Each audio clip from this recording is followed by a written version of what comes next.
part 1 of singular plural. And what we're going to be doing is, if you look at our bookmark that tells us what we should be looking for, this is at the top of the list because it's the easiest, because we're looking for keywords or magic words, we call them. The magic words are up here. It's there, have, were, are, and it, his, her, has, was, is. What we're doing is we're looking for a magic word. So what I'm going to do is we're going to go through these 5, and we're just going to cross out the 2 nonsense words once we find the magic words and the partner in crime.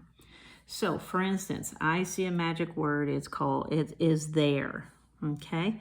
And so I have to go up here to the reference sheet, and I got to look for the partner in crime. That would be his or her. Okay. So we're going to cross out the 2 nonsense answers. Okay. So we're going to go down all 4 of these. And we're going to find magic words, find the partner in crime, and cross out the 2 nonsense answers. So I see the word have, so I got to look here, and I got to see the partner in crime would be has. And that would be A and B I would keep. I'm going to cross out the other 2. Okay.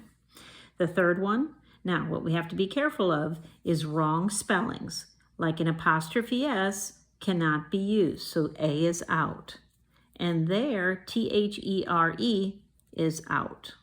Okay, we can only have that spelling of its and that spelling of there. And I want you guys to see down here, if you want to go to the reference sheet, you can understand the difference between there, and there on the reference sheet. Okay, so going down here, we have, and we got to look for the partner in crime, which is has. Now this is a little tougher because you got which have and which has.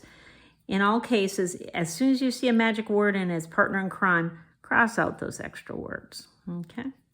And then the final one, you should be able to recognize it quickly what the 2 nonsense answers are. It's going to be the apostrophe ones. We can't do that one, and we can't do that one. Okay. So now we're going to start back up at the top.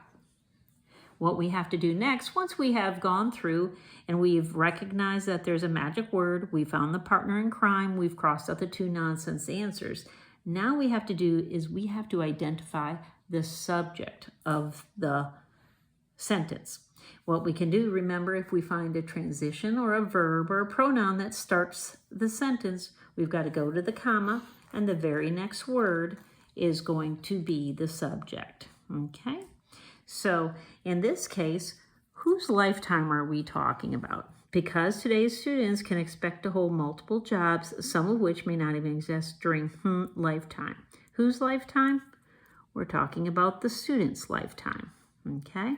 Students, then we have to identify, is it singular or is it plural? In this case, because it has an S up here on the reference sheet, if it has an S, it's always going to be plural. If it does not have an S, it's going to be considered singular. So in this case, this is considered plural. Okay? So now what we can do is look under the plural column, and we find there. That would be our answer. Okay? I'm going to give you another shortcut. The longer words are going to always be plural. And the shorter words, the partner in crime is always going to be singular. So if you remember, plural is longer because it has an S. You're also going to use the magic word that's longer. Okay. So now going down to the next one. On the GRE, for example, here's that. We're going to start with a verb. We got to go to the next word, and it's going to be students. So who scored higher? The students scored higher. Students, is that singular or plural? That would be plural because it has an S. So we got has versus have. Which one is longer? It would be have. So that would be the answer. Okay. Going down to the next one. This is a little tougher for kids. When we're reading this, we've got to find out whose ability to reflect the sun's rays. Okay, we start out, scientists have long known that soot particles facilitate melting by darkening snow and ice, limiting ability to reflect the sun's rays. Whose ability to reflect the sun's rays? A lot of people want to use the word scientists, But that's not quite true because we've got to find the subject-verb partnership. So we got to look down here. This is the subject, and this is the verb. So you got to look for the action word, which is facilitate melting here. And it's the subject is usually right before the verb. So it's going to be soot particles facilitate melting. Okay, so the subject's going to be, in this case, soot particles. Soot particles, is that singular or is it plural? It is plural because it has an S at the end. Okay, so plural, is it going to be there or its? The question to yourself would be, which one is the longer of the two words? There is longer, so that represents the plural version of this question, and that's the correct answer. Okay, so this next one is interesting because it has a descriptive clause in it, which if you look at our little worksheet over here, that's our next one, okay? Our next right here is descriptive clauses. I'm just going to do a small introduction to descriptive clauses. You can go to the descriptive clauses worksheet if you want more explanation, but I'll just quickly go through what a descriptive clause is. Descriptive clause, Miss Martin, comma, an ABC volunteer at WHHS, comma, helps with the SAT. If you don't care who Miss Martin is, you can just cross out that. That's basically a non-essential clause. You can just say Miss Martin helps with the SAT.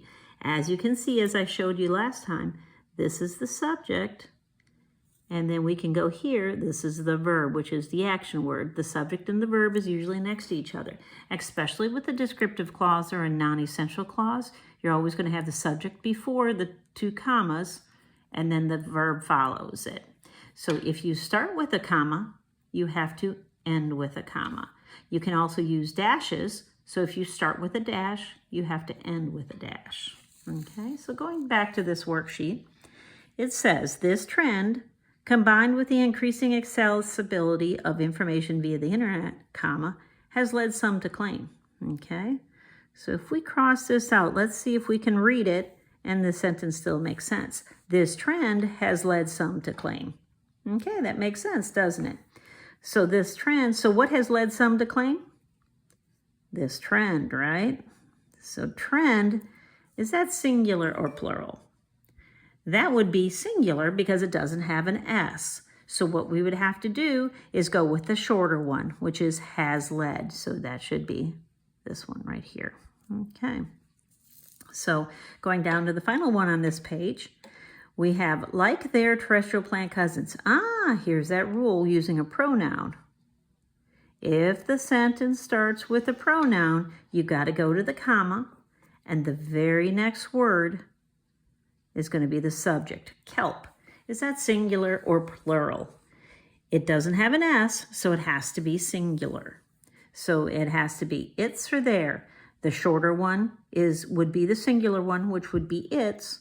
So the answer would be C. Okay.